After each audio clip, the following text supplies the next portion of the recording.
This mighty messenger of God, Jesus Christ, who occupies such a high position in the house of Islam, that he is one of the mightiest messengers of God, we believe.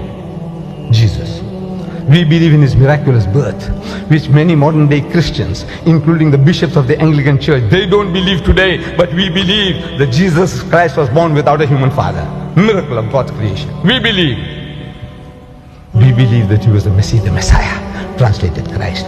We believe he gave life back to the dead, bi-iznillah, by Allah's permission. And he healed those born blind and the lepers by Allah's permission.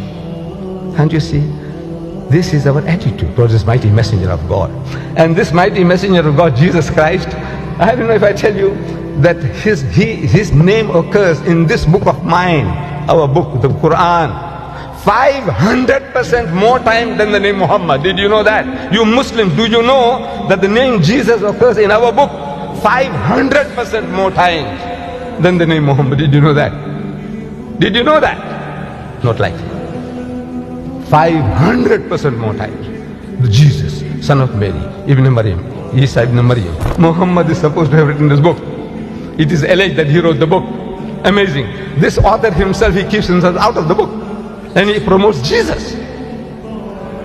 Amazing, amazing, amazing book.